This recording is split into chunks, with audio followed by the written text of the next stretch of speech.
Shadows fall over my heart. Exercise 3.2 start करते हैं, ठीक है।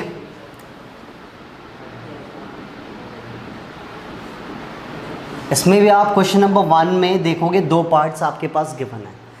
फर्स्ट पार्ट में गिवन है स्टेटमेंट वाले क्वेश्चंस हैं, रीड करोगे तो क्लियरली लिखा हुआ है कि from the pair of linear equation in the following problems and find their solution bye graphically. मतलब आपने इनका सॉल्यूशन कैसे निकालना है, ग्राफ से निकालना है। तो ये तो अभी 3.1 में भी यही बात सीखी है।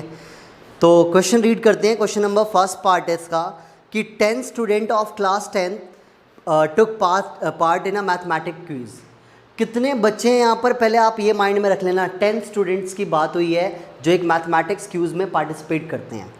नेक्स्ट क्या बोला गया, if the number of girls is 4 more than the number of boys.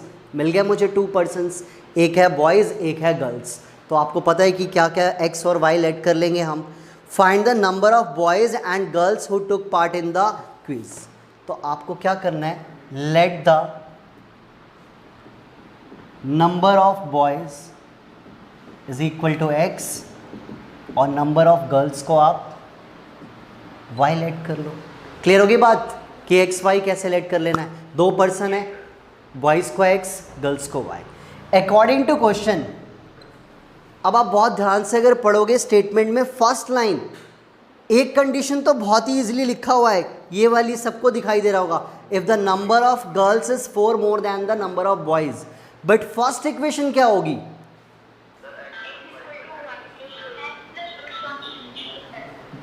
आप x plus y equals to 10, क्योंकि आपसे बोला 10 स्टूडेंट ने पार्टिसिपेट किया है, तो यानी कि वो बॉयज़ प्लस गर्ल्स मिला के 10 है ना।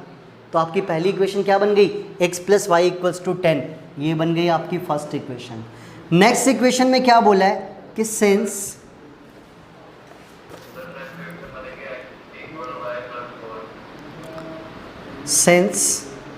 Number of girls is 4 more than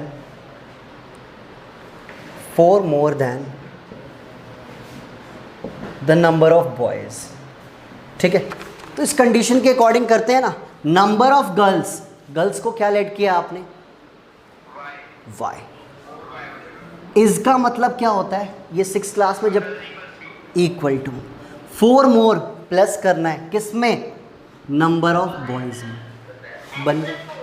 बन गई इक्वेशन हमारी। अब इसका क्या करना है, ग्राफ बनाना है, आप कर लोगे।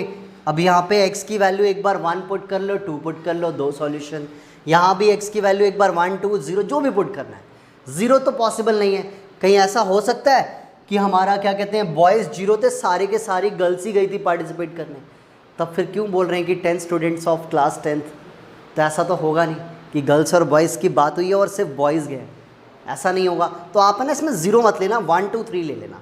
डिजिट्स भी छोटी है, ईजिली आपके 2 सॉल्यूशन निकलेंगे। और ग्राफ जब भी कभी मैंने बोला लाइंस अगर ऐसे आती हैं, हाँ नबिया, नीड नहीं है, हमें सॉल्यूशन निकालना है। सॉल्यूशन के लिए स्टैंडर्ड फॉर्म में अभी लिखने की नीड नहीं है हमें, ठीक है। अगर ये बोला होता ना नबिया कि आप सिर्फ draw it's equation only, equation बना के छोड़ दो, तो यस इसको स्टैंडर्ड फॉर्म में लिखते। स्टैंडर्ड फॉर्म क्या होती, x minus y is equal to -4, ये बन जाता है ना। y उधर माइनस में जाता और 4 इधर आ जाता। समझ आ गई बात। ये आपका सिंपल क्वेश्चन है। ये बहुत अच्छा क्वेश्चन किसने पूछा कि किस पे बेस्ड है ये, दिव्यांशु। ओके गुड दिव्यांशु, देखो कुछ स्टेटमेंट वाले क्वेश्चंस जो होंगे वो हमारे बिल्कुल बेसिक होंगे, इनके लिए कोई कॉन्सेप्ट नहीं है, कोई टॉपिक नहीं है, ये नंबर्स के ऊपर पूछा गया है, तो सिंपल था, इसका कोई हेडिंग नहीं है, ठीक है। ओके नेक्स्ट पार्ट की बात करते हैं।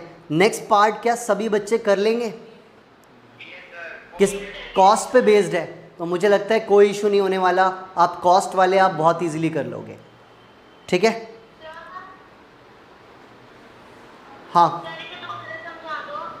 कौन से, अच्छा दोबारा बता दो ये वाला क्वेश्चन। ओके ध्यान से सुन लो फिर। इसमें आपसे बोला था कि 10 स्टूडेंट ऑफ क्लास 10th जिन्होंने एक मैथमेटिक्स क्यूज में क्या करा है, पार्टिसिपेट किया हुआ है। तो 10 बच्चे हैं तो इक्वेशन क्या बननी चाहिए पहली, x plus y is equal to 10, ठीक है। और फिर नेक्स्ट कंडीशन तो मैंने सामने लिखी दिया है बोर्ड पे कि number of girls is more than the number of boys. तो क्या करना है, गर्ल्स के लिए y इज का मतलब इक्वल टू 4 मोर दैन मतलब 4 प्लस होगा, किस में प्लस होगा, बॉयज़ में प्लस होगा। आप क्लियर हुआ? चलिए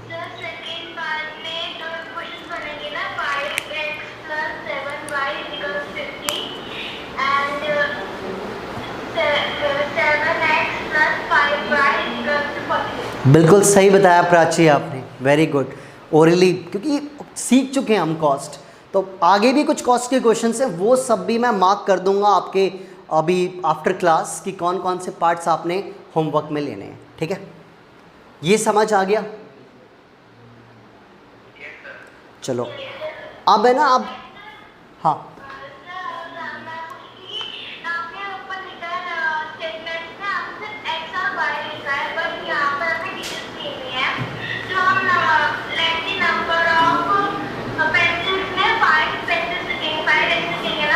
वन, अभी क्या बताया, कॉस्ट में हमेशा 1 की कॉस्ट को लेट करना होता है, 1 kg 1 पेन 1 पेंसिल। ग्राफ बनाना है इसका, बोला तो था हेडिंग में ही कि ग्राफिकली करना है। आप क्वेश्चन रीड कर, वही पॉइंट मीट करेगा, वही पॉइंट आंसर होगा, उतनी गर्ल्स और उतने बॉयज़ होंगे, आप देखना। बिल्कुल मीट होगा, क्यों मीट नहीं होगा, मीट तब नहीं होता जब अभी आगे के क्वेश्चन नंबर 2, 3, 4 पढ़ेंगे ना, उन कंडीशंस में कहीं मीट होगा कहीं पे नहीं होगा, इसमें डेफिनेटली मीट होगा क्योंकि सॉल्यूशन निकलेगा। बहुत ध्यान से मेरी बात सुनना, जितने भी स्टेटमेंट वाले क्वेश्चंस हैं, जितने भी स्टेटमेंट वाले क्वेश्चंस हैं उनका तो सॉल्यूशन पॉसिबल होगा ना, वो उस क्यूज़ में जितने भी गर्ल्स और बॉयज़ लेके गए होंगे वो फिक्स होगा ना, तो स्टेटमेंट वाले क्वेश्चंस के सभी के सॉल्यूशन पॉसिबल होते हैं। क्लियर होगी बात? हाँ, इसका सेकंड पार्ट होमवर्क है।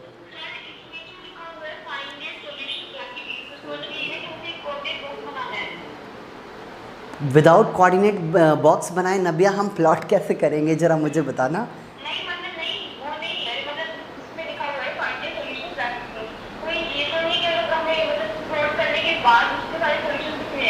नहीं, कुछ नहीं।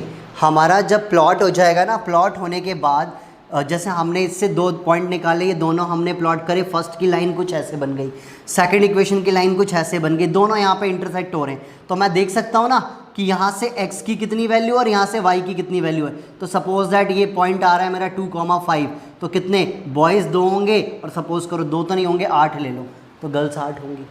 समझ आ गया? हाँ, यस नमन।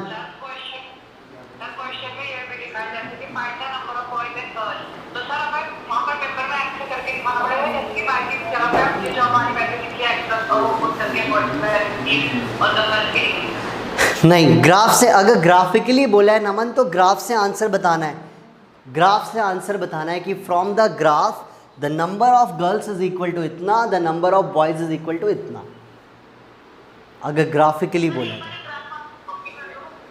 मैं ग्राफ इसका बना के दिखाऊं? अच्छा नहीं, मैं अभी इसी वीडियो में मैं अभी समझा देता हूँ कि इसका ग्राफिकली क्या आंसर आने वाला है। चलो आप ध्यान से देखो, यहाँ पर ये मेरी फर्स्ट इक्वेशन, ये मेरी सेकंड इक्वेशन। मैं फ्रॉम इक्वेशन नंबर 1 अपना एक कोऑर्डिनेट बॉक्स तैयार करने जा रहा हूँ जिसमें मैं सिर्फ मिनिमम 2 पॉइंट्स लूँगा। ध्यान से सुनना, कोऑर्डिनेट बॉक्स मैं डायरेक्ट बना रहा हूँ, मैं वैल्यूज़ को लिख नहीं रहा कि put x is equal to 1 तो y क्या आएगा। पता है ना आपको, 9th में आपने पुट कर करके निकाला है, हो जाएगा। अब देखो, अगर x की वैल्यू यहाँ पे फ्रॉम इक्वेशन 1 जो कितनी है x plus y equals to 10, अगर x की वैल्यू को 1 ले लूँगा तो y की वैल्यू कितनी आ जाएगी 9। अगर आप x की वैल्यू को 2 पुट कर लोगे तो y की वैल्यू कितनी आ जाएगी 8। 2 सॉल्यूशन निकल गए। अब इसके बाद क्या करो, फ्रॉम इक्वेशन 2 जो कि क्या है हमारी y is equal to x plus 4, इसका भी आप कोऑर्डिनेट बॉक्स बना लो, ठीक है। तो अगर मैं यहाँ पे किसकी वैल्यू पुट करूँ, जल्दी बताओ, x की y की? x ज़्यादा बेटर है। अगर x की वैल्यू 1 पुट करूँगा, y 5, 2 पुट करा 6। समझ आया यहाँ पे कैसे कोऑर्डिनेट बॉक्स बनाते हैं? अब मैं इसका ग्राफ बनाने जा रहा हूँ, क्योंकि बच्चों ने बोला आप ग्राफ का सर एक बार बता दो। तो देखो ध्यान से, मैं इसका ग्राफ ड्रॉ करने जा रहा हूँ। इसका ग्राफ यहाँ साइड में, लेफ्ट साइड में मैं बना रहा हूँ, आप ध्यान से देखो इसको, ठीक है? अच्छा, ग्राफ ड्रॉ करते समय ना 2 बातें ध्यान रख लेनी है कि what is the maximum coordinate. Maximum coordinate की वैल्यू कितनी है? 9 है, और ये क्या है? 8 है। तो मैं अपना जब ग्राफ बनाऊंगा, और ये एक चीज़ और भी नोटिस कर लिया करो कि ये ग्राफ आपके कौन से एक्सिस तक का है। ये अगर सारे पॉजिटिव है तो आप सिर्फ है ना अपना एल शेप भी बना दोगे ना, तो भी आपको मार्क्स मिल जाएंगे, वरना आप पूरा बना लो, कोई दिक्कत नहीं है। देख लो इधर, आपको पता है लास्ट 9 तक है, मैं 10 चारों तरफ लिख दूंगा। 1 2 3 4 5, इट्स अ एक्स।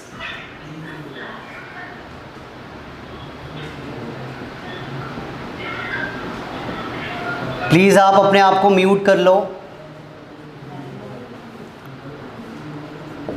इधर आपके माइनस के नंबर होते हैं, लिखो चाहे ना लिखो, क्योंकि हमारा नेगेटिव का कुछ था ही नहीं, बट थोड़े बहुत लिख देना। और अगर चारों तरफ 10 बना लेते हो तो बहुत सुंदर सा दिखाई देगा आपका कार्टेशियन प्लेन। अब आते हैं इन पॉइंट्स को प्लॉट करना, जो 9th क्लास में सिखाया था। पहला पॉइंट पहली इक्वेशन का क्या है? 1,9। प्राची म्यूट कर लो, प्राची म्यूट कर लो। 1,9 है बच्चों। फर्स्ट पॉइंट क्या है हमारा? 1,9। तो क्या करना है? x पे 1 और y पे 9 कहाँ पर आया? इधर आ गया। थोड़ा ऐसे पॉइंट लगा देना, ठीक है? थोड़ा पॉइंट लगा देना। ये क्या आया? 1,9। नेक्स्ट 2 पे 8 है आपका। x की वैल्यू 2, y की वैल्यू, बिल्कुल स्ट्रेट गए और यहाँ पे लेके आ गए। It's your 2,8। अब ये फर्स्ट इक्वेशन के दोनों पॉइंट्स मैंने प्लॉट कर दिए हैं। स्केल रख के इन पॉइंट्स को बिल्कुल ऐसे मीट करते हुए मैं बिल्कुल ऐसे एक लाइन ड्रॉ कर लूँगा अपनी। ये मेरा पूरा प्रॉपर एग्जैक्ट आंसर नहीं आएगा, क्योंकि मेरे पास ग्राफ नहीं अवेलेबल है। ग्राफ में एक एक बॉक्स बहुत अच्छे डिस्टेंस पे होता है, ठीक है? बट करना वर्क कुछ ऐसे ही, एरो से क्लोज कर देंगे। नेक्स्ट पॉइंट क्या है? 1,5। 1 पे 5 ये रहा, और 2 पे कितना है? 6। 2 पे कितना है? 6। वंस अगेन इन दोनों लाइंस को ले जाके कुछ ऐसे मिलाऊंगा और इसको बाहर लेके इधर आ गए, एरो से बंद।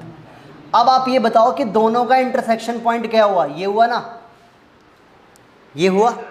तो मेरे इस वाले डायग्राम के अकॉर्डिंग, मुझे देखो एग्जैक्ट नहीं है, यहाँ से मुझे क्या दिख रहा है कि 3,7 आ रहा है। क्या आ रहा है? 3,7, कि अगर बॉयज़ 3 होंगे तो गर्ल्स कितनी होंगी? 7 होंगी। अब आप जब आप अपना ग्राफ बनाओगे, क्योंकि मेरे पास है ना, ये मेरे पास वाइट बोर्ड है, प्रॉपर डिस्टेंस नहीं अवेलेबल है मेरे पास। ग्राफ का मैंने आपको फॉर्मेट बता दिया है, करने का वे बता दिया है, आप ग्राफ में करना। आप सबकी वैल्यू शायद में भी जो बुक में पीछे आंसर है उससे मैच हो जाएगा। क्लियर हो गया? अब समझ आया ग्राफ ड्रॉ कैसे करते हैं? चलिए, अब मुझे लगता है किसी को कोई डाउट नहीं। और लिखना क्या है? लिखना क्या है इसके नीचे? From graph number of boys is equal to 3 and number of girls is equal to 7। Scale नहीं, स्केल इसमें नहीं लिखी, 1-1 का गैप लिया मैंने, ठीक है? क्लियर होगी बात? स्केल लिखना भी होगा तो प्रांजल हम क्या बनाएंगे स्केल कि scale on x axis, scale, yes, scale on 1 box का x एक्सिस पे क्या है? 1। x एक्सिस पे क्या लेट किया था आपने? 1 बॉय। और ऐसे इस बॉक्स को y एक्सिस पे क्या लेट किया है? 1 गर्ल। तो मुझे लगता है कोई परेशानी नहीं होनी चाहिए बच्चों को ग्राफ ड्रॉ करने में। सब में करना है बच्चों, सब में करना है। आप 10th क्लास में आ गए, स्केल बहुत ही इंपॉर्टेंट होता है कि आपने गैप कितने कितने का लिया है। यहाँ तो 1 1 का है। हाँ, ग्राफ सबके होमवर्क में करके देखना है आपने। क्या चीज़? सब में लिखना है स्केल। अगर आपकी कॉस्ट है तो आप रुपीज़ लिखोगे, ठीक है, और अगर बॉय गर्ल है या एजेस की बात आ रही है तो ईयर्स लिखेंगे। आप क्लियर हो गए? 1 ईयर, 2 ईयर, हाँ 5 ईयर्स, 10 ईयर, जो भी होगा, ठीक है। अब समझ आ गया सभी बच्चों को अच्छे से ये क्वेश्चन?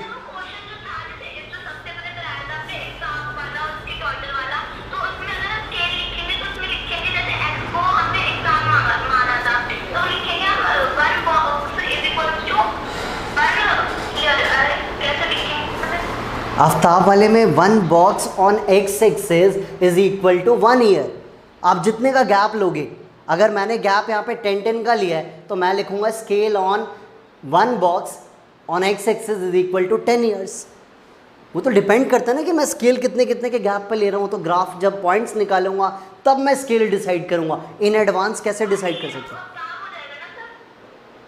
ईयर आएगा, ईयर। हाँ तो कोई इशू नहीं है ना। आप यहाँ पे क्या लिखोगे कि इस पे भी इतने ईयर का ही गैप है, गैप तो सेम लोगे ना। ये थोड़ा ना कि आपने यहाँ पे 10 लिया, यहाँ पे 5 लिया है। आप ईयर्स में ही लिखना, ठीक है। तो ये 3.2 का क्वेश्चन नंबर 1 अब कंप्लीट हो चुका है। अब आते हैं क्वेश्चन नंबर 2 पे, ठीक है। यहाँ से जो क्वेश्चंस आप सीखोगे वो बिल्कुल आप लास्ट डे का जो बॉक्स बना के मैंने कराया है, एक बार जल्दी से उसको आप देख लो जब तक मैं इरेज कर रहा हूँ, फिर उसके बिहाफ पे क्वेश्चंस करेंगे। सारे बच्चे कल वाली टेबल देख लें अच्छे से।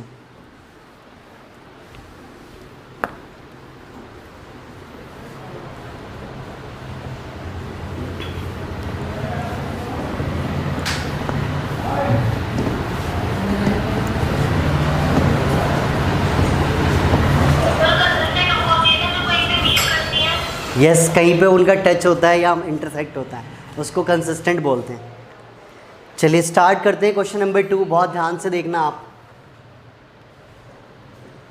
पहले क्वेश्चन एक बार रीड करके पहले समझा देता हूँ। पहले मैं जो बातें मैंने लास्ट डे भी बताई थी वो सारे अब आपके क्वेश्चन नंबर 2, 3, 4 में प्रिंटेड मिलेंगे आपको।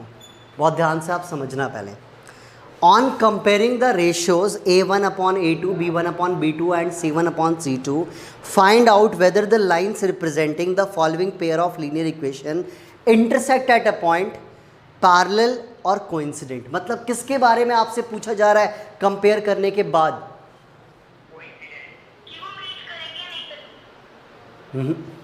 लाइंस के बारे में। किसके बारे में पूछा जा रहा है? लाइंस के बारे में।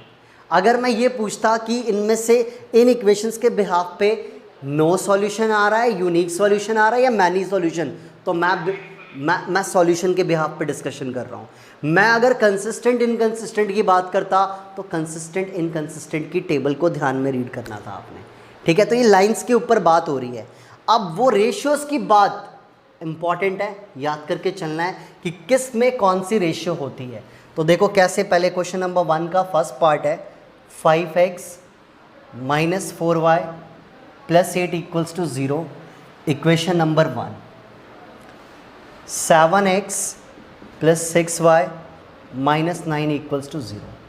एक और इम्पॉर्टेंट स्टार है जो आप अपने top of the margin line पे लिख सकते हो कि for comparing ratios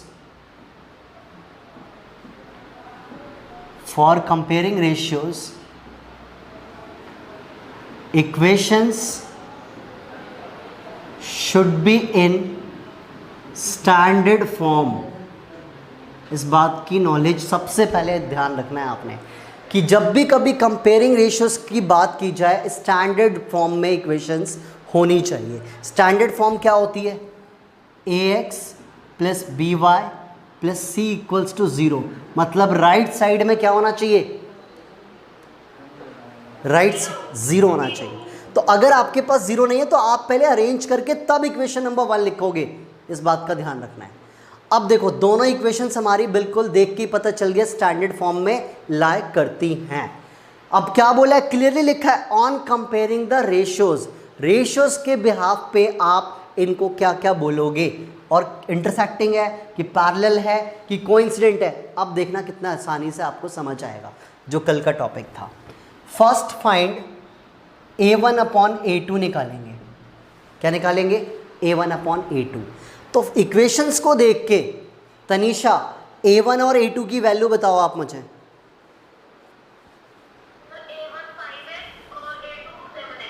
good, simple form में, कोई डिविजिबल भी नहीं है, ऐसे ही छोड़ देंगे। b1 अपॉन b2 की वैल्यू कितनी है तनीषा, -4/6। क्या ये सिंप्लीफाई हो सकते हैं, बिल्कुल सही, तो -2/3। अब जब ये दो चीज़ें फाइंड करी तो अपने माइंड पे थोड़ा सा ध्यान भी देना है कि इन दोनों की रेशियो इक्वल आई या नहीं आई। नहीं आई तो जब शुरू की दो इक्वल नहीं होती तो क्या C1 अपॉन C2 चेक करने की ज़रूरत है, नहीं करना आपने। तो आपने क्या लिखना है कि therefore a1 upon a2 is not equal to b1 upon b2। Observe कर लिया ना हमने यहाँ पर कि क्या हो रहा है, a1 अपॉन a2 की रेशियो b1 अपॉन b2 की रेशियो से मैच नहीं हो रही है। So these lines form intersecting lines, या these lines intersect at a point, क्योंकि आपको क्वेश्चन में बोला है इंटरसेक्ट एट अ पॉइंट, तो these lines intersect at a point. समझ आया कि स्टार्टिंग के दो की रेशियो इक्वल नहीं आती है, तो मैंने लिखवाया ना कौन सी लाइन्स होती हैं, इंटरसेक्टिंग, लिख दिया इंटरसेक्टिंग। तो करने का सॉल्यूशन का वे सब बच्चों को समझ आया पहले। क्या वेरिएबल थोड़ा लिखते हैं, a1 बेटा x के साथ वाला a1 होता है, y के साथ वाला b होता है, x y तो लिखते ही नहीं, हमें तो a1 अपॉन a2 और b1 अपॉन b2 लिखना है। ठीक है, कभी भी x y इसमें गलती से भी x y मत लगा देना, हमें a1 a2 की वैल्यू लिखनी है। क्लियर हुआ?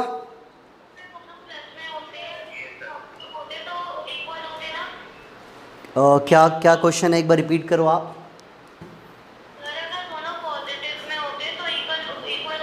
कैसे इक्वल होते जरा बताना मुझे। हाँ वैल्यूज तो डिफरेंट है, तो फिर रेशियो कहाँ से इक्वल आ गई। आप देखो ना, क्या 5/7 2/3 से मैच हो रहा है क्या, चाहे वो नेगेटिव का हो चाहे पॉजिटिव का हो, मैच ही नहीं हो रहा। क्या है ये दोनों इक्वल? तो क्लियरली कोई भी बच्चा देख के बता सकता है। नहीं है तो नहीं है, तो शुरू के दो इक्वल नहीं है, तो शुरू के दो इक्वल नहीं होते तो क्या बोलते हैं, इंटरसेक्टिंग लाइंस। बेटा आपसे पूछा जितना जाए उतना ही तो बोलोगे ना। सॉल्यूशन में क्या लिखवाया है, नीचे पढ़ो उस टेबल में, उस टेबल में आप सॉल्यूशन में देखो कितना होता है। जब इंटरसेक्टिंग होते हैं तो कितने सॉल्यूशन निकलते हैं, तो बस जब अगर आपसे मैं पूछता कि how many solutions are form by these two equations, तो आप क्या लिखते हैं यहाँ पर, इंटरसेक्टिंग है, hence these lines have only one solution या यूनिक सॉल्यूशन। समझ आ गई बात?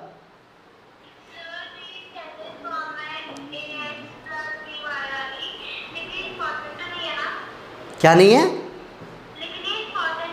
इंपॉर्टेंट है। मैंने ये बात क्या लिखी ऊपर, आप हेडिंग नहीं देख रहे हो, कि अगर कभी इक्वेशन गलती से ऐसी लिखी आए, देख लो पहले इधर इस फॉर्म में इक्वेशन लिखी आए, तो मैंने क्या बोला, जब भी कंपेयरिंग की बात आए क्या होनी चाहिए, should be arrange in standard form. तो मैं इसको इक्वेशन 1 नहीं दूंगा, मैं 3x + 5y - 10 = 0 लिख के तब इक्वेशन 1 दूंगा। समझ आ गई बात?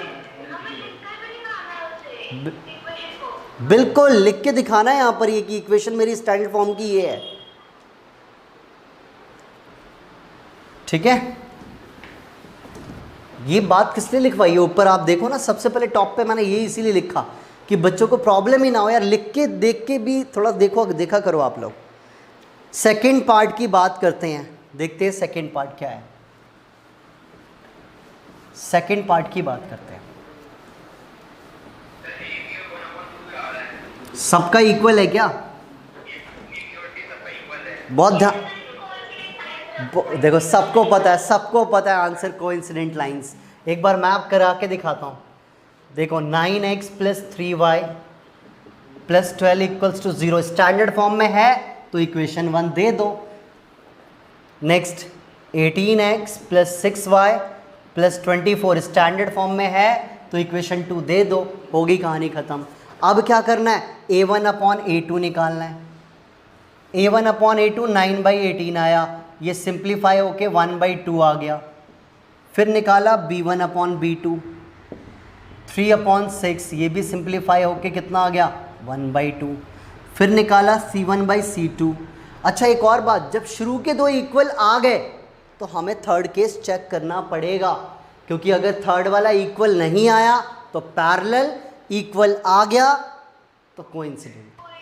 समझ आई बात? शुरू के अगर दो इक्वल आ गए तो सी को सॉल्व करना ही करना है आपने, तभी तो पता चलेगा ना कि वो पैरेलल है या कोइंसिडेंट है। तो c1 अपॉन c2 देखते हैं, 12 अपॉन 24, ये भी कट गया 1/2। अब तीनों की रेशियो इक्वल आ रही है, therefore a1 upon a2 is equal to b1 upon b2 is equal to c1 upon c2। सबकी रेशियो 1/2 ही आ रही है आपकी, तो ये तीनों की रेशियोज इक्वल है। सो these lines, yes, these lines form coincident lines। मुझे लगता है किसी बच्चे को प्रॉब्लम नहीं होनी चाहिए ये रेशियोज निकालने में। समझ आ गई बात? कभी इक्वल नहीं है इक्वल। माइनस हाफ और प्लस हाफ में जमीन आसमान का अंतर है। कहाँ वो माइनस हाफ नेगेटिव में है इधर, प्लस वाला उधर, तो फर्क है ना, नहीं है इक्वल।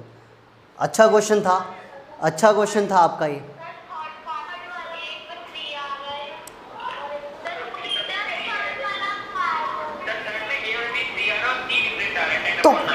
तो पैरेलल हो गया, तो 3/1 हो गया ना। 3 मीन्स क्या है? 3/1, तो पैरेलल हो गया वो। ठीक है, हाँ तो शुरू के दो इक्वल है और लास्ट वाला अनइक्वल है। बेटा 3 आएगा,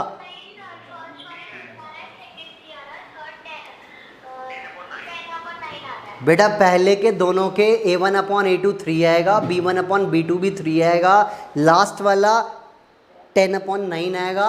सो these lines, these equation,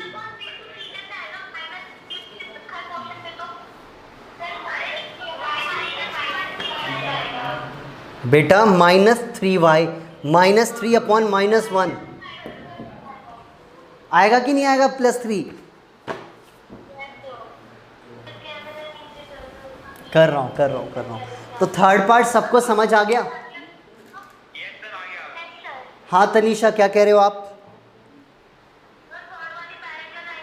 yes parallel आएंगी। स्टार्टिंग के दो इक्वल है, लास्ट वाला इक्वल नहीं है, so these lines forms parallel lines. समझ आ गया?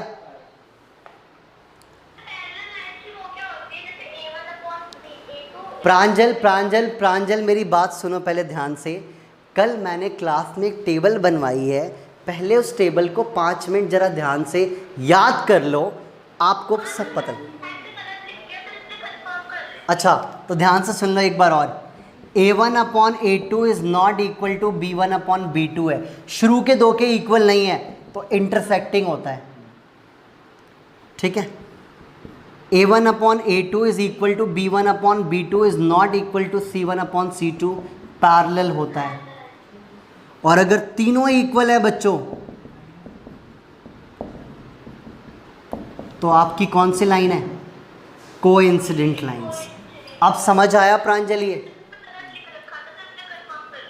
ओके, और एक और बात मैं बता दूं, इनमें से किन को हम कंसिस्टेंट और इनकंसिस्टेंट बोलते हैं?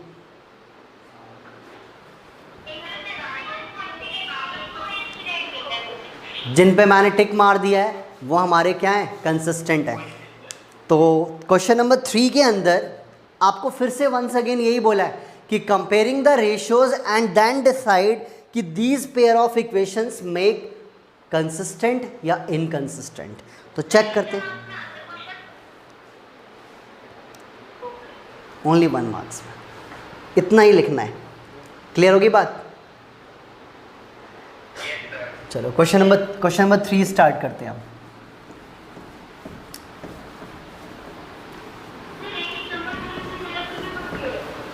क्या नव्या?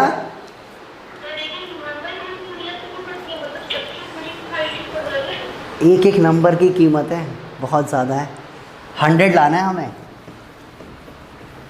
समझ आ गई बात?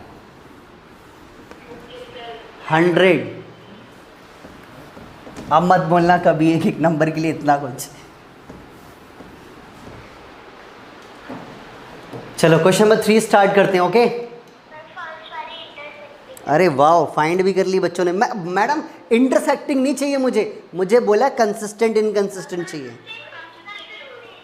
यस, अब ध्यान से देखना, क्वेश्चन नंबर 3 में सबसे पहले लिखा है 3x + 2y = 5। क्या मैं इसको इक्वेशन 1 लिख दूं? चलो यार, कुछ तो फायदा है, बच्चे समझ गए। अब इसको इक्वेशन 1 लिख सकता हूं। Next, 2x - 3y = 7। क्या सेकंड इक्वेशन लिख दूं? अरे वाह, क्या बात है। अब मैं कंपेयर करूंगा, a1/a2 क्या आ रहा है? तो 3/2 आ रहा है। b1/b2 क्या आ रहा है? तो 2/(-3) आ रहा है। तो ये तो बिल्कुल इक्वल अनइक्वल आ रहा है ना, -2/3 इसके इक्वल नहीं है। तो therefore a1/a2 is not equal to b1/b2। So statements क्या लिखनी है कि so these equations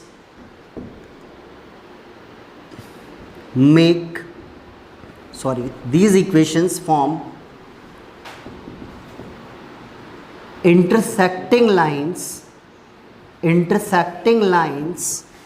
hence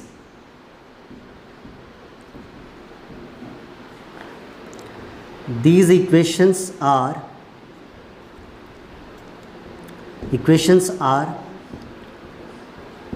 consistent. समझ आ गई बात? 2 स्टेटमेंट ऐड करनी है। पहले लिखना भी है कि ये जो इक्वेशंस हैं वो इंटरसेक्टिंग लाइंस बना रही हैं, इसीलिए तो ये क्या है? कंसिस्टेंट है। समझ आ गई बात? कि यहां तक तो आप करते ही थे पहले भी क्वेश्चन नंबर 2 में।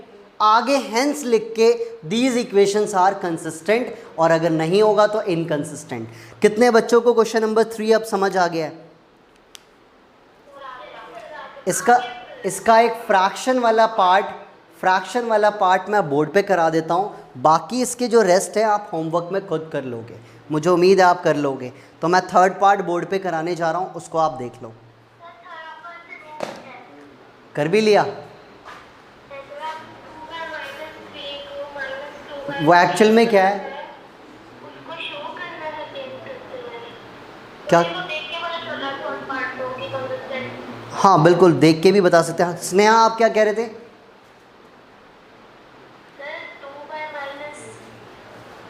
हाँ, 2/-3। यस, 2/-3 -2/3 बोलेंगे ना इसको। नेगेटिव तो हमेशा ऊपर आता है,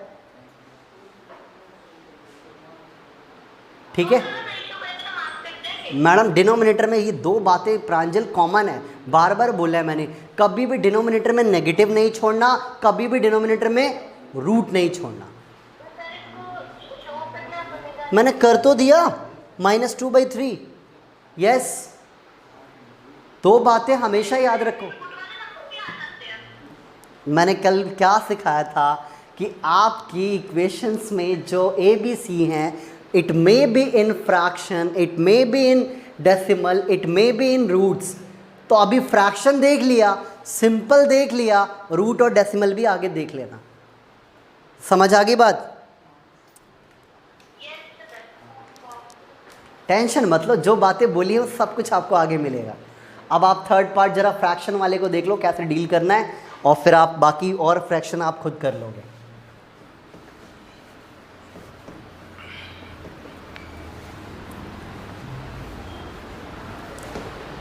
थर्ड पार्ट,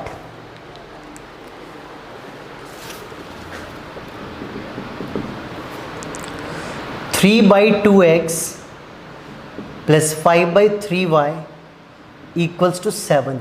क्या मैं इसको इक्वेशन 1 दे दूं अभी से ही? Yes, 3/2x plus 5/3y minus 7 equals to 0, equation 1। ठीक है, next 9x minus 10y equals to 14 है, तो 9x minus 10y minus 14 equals to 0, equation 2। अब मैं कंपेयर करूँगा a1 अपॉन में a2, 3/2 और इसके भी फ्रैक्शन में आ गया 9। देख लो इधर, ये गलतियाँ बहुत सारे बच्चों की चैप्टर 2 में हुआ था जब मैंने दिया था 19/3/10। याद आया कुछ? मुझे तो याद रहती हैं अपनी बातें, और शायद डेजर्ट भी यही थी। आराम से ध्यान से देख लो। अब जब भी ऐसी चीज़ें आती हैं तो the main fraction is this, तो अगले स्टेप में ऊपर वाला एज इट इज, नीचे वाले का कर दो क्या कर दो? रेसिप्रोकल। क्या कर दो? रेसिप्रोकल, उल्टा कर दो। ये 9 है ना, 1/9 कर दो। यस, क्या कर दो? उल्टा कर दो, 1/9। रेसिप्रोकल कर दो, 3 से 3 1/6 आ गया। अब समझ आया बच्चों? इसका क्या था? ऊपर वाला सेम टू सेम, इसका क्या कर दो? रेसिप्रोकल। अब तो मुझे लगता है परफेक्ट हो जाना चाहिए। ऐसी गलतियां, क्योंकि बहुत सभी बच्चों ने इसमें गलती करी थी, वो उस क्वेश्चन में, क्वेश्चन नंबर 2 में। नेक्स्ट b1/b2 देखते हैं। 5/3 मेन फ्रैक्शन अपॉन में कितना है? माइनस का 10 है ना, तो 5/3 तो ऐसे ही रहेगा, मल्टीप्लाई क्या हो जाएगा? -1/10। 5 से कट गया 2 बार में, बट आंसर कितना आएगा? माइनस का 1/6। क्या 1/6 माइनस 1/6 इक्वल है? यस, तो देयरफॉर a1 अपॉन में a2 is not equal to b1 upon b2. So these lines, these equations form intersecting lines, hence these are consistent. अब समझ आया आपको कैसे डील करना है फ्रैक्शन के साथ? वैसे ही आगे सिखा दूंगा कि डेसिमल के साथ कैसे डीलिंग करनी है और कैसे आपने रूट वाले के साथ करना है। अब क्लियर होगी बात? तो क्वेश्चन नंबर 3 जो है, अब बाकी रिमेनिंग पार्ट्स आप होमवर्क में कर लोगे कि नहीं कर लोगे? आराम से कर लेंगे, बिल्कुल सही, बिल्कुल सही। अच्छा, नेक्स्ट क्वेश्चन नंबर 4 की बात करते हैं। क्वेश्चन नंबर 4 भी आपसे क्लियरली बोला है कि which of the following pair of linear equation are consistent और इनकंसिस्टेंट। तो सेम क्वेश्चन नंबर 3 के जैसा ही तो हुआ कि यहाँ तक तो करना ही करना है। समझ आ गई बात? बट आगे क्या बोला है कि if consistent obtain the solution bye graphically. अगर कंसिस्टेंट है तभी आगे ग्राफ बनाना है, वरना इनकंसिस्टेंट में ग्राफ नहीं बनाना। यहीं तक आंसर छोड़ देना है आपने। समझ आ गई बात? ग्राफ बना के आप मुझे तब सेंड करना, आपको भी पता लग जाएगा ना कि ग्राफिकली क्या आंसर आया।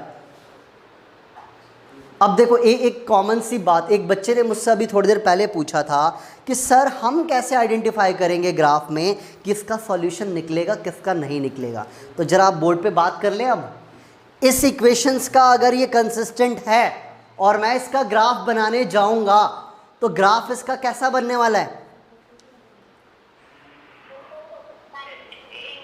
इंटरसेक्टिंग लाइंस का, और इंटरसेक्टिंग लाइंस का बनने वाला है तो कितने सॉल्यूशन निकलेंगे इसके? एक सॉल्यूशन।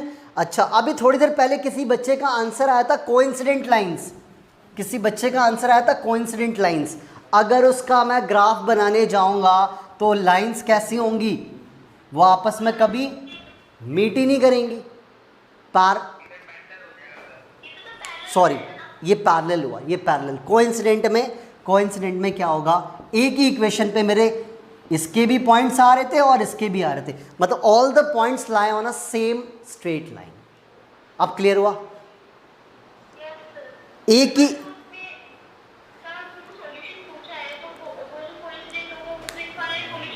इनफाइनाइट कुछ भी, हर बच्चे का आंसर कुछ और ही होगा।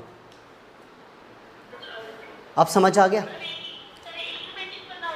हाँ एक ही, आपको तो एक ही बताना है बस, मैंने सॉल्यूशन बोला है।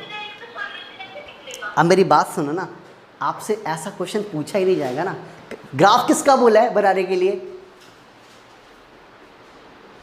किसका बोला है ग्राफ? इसका और इसका। तो द सॉल्यूशंस आर क्या होगा कि जो बड़ी वाली लाइन के बीच में जो पॉइंट्स आ रहे हैं, जो बड़ी लाइन के बीच में जो 2 पॉइंट्स आ रहे हैं जिन पे मैंने बड़ा सर्कल करा है, यही आपके सॉल्यूशंस होंगे। आप समझ आ गया? मोर देन 1 सॉल्यूशन होगा इसमें मोर देन 1 सॉल्यूशन फाइंड होगा। और पैरेलल में लाइंस मीट ही नहीं होंगी तो सॉल्यूशन भी पॉसिबल नहीं होता है। तो देखो वैसे ये क्वेश्चन नंबर जो 4 है, एग्जाम पॉइंट ऑफ व्यू से कभी भी आपसे एग्जाम में कभी ऐसा नहीं होता कि 4 पार्ट दे दिया, बोला बेटा पहले चेक करो कि कौन सा कंसिस्टेंट है फिर ग्राफ बनाना है, ऐसा क्वेश्चन नहीं आता है। ठीक है, अब भी हमें अपनी एक्सरसाइज के अकॉर्डिंग करके सीख लेना है कि अगर कंसिस्टेंट है या नहीं है, इस पे आप फोकस करो। उसके लिए क्या करना है, a1/a2 निकालना है, b1/b2 निकालना है। देख लिया क्या रेशियो आ रही है, आप रेशियो को याद करो कि शुरू के 2 इक्वल नहीं है तो इंटरसेक्टिंग है 1 सॉल्यूशन मिलेगा, लाइंस आपस में एक पॉइंट पे मीट होंगी और उसको कंसिस्टेंट बोलते हैं। अगर लास्ट के 2 इक्वल नहीं है तो पैरेलल होता है। पैरेलल मतलब लाइंस कभी आपस में नहीं मिलेंगी, उनका नो सॉल्यूशन आएगा एंड इनकंसिस्टेंट होता है। उसके बाद बात करते हैं क्या, कोइंसिडेंट की रेशियो, सारी रेशियो इक्वल होगी, a1/a2, b1/b2, c1/c2, तीनों की रेशियोज बिल्कुल इक्वल होंगी। उस केस में कोइंसिडेंट लाइन होता है, एक ही लाइन में दूसरी लाइन आपकी कवर हो जाएगी। ठीक है, दूसरे पॉइंट्स भी उसी लाइन में आ जाएंगे। और इसमें भी क्या होगा, आपका कंसिस्टेंट होगा ये, इस बात का आपने ध्यान रखना है।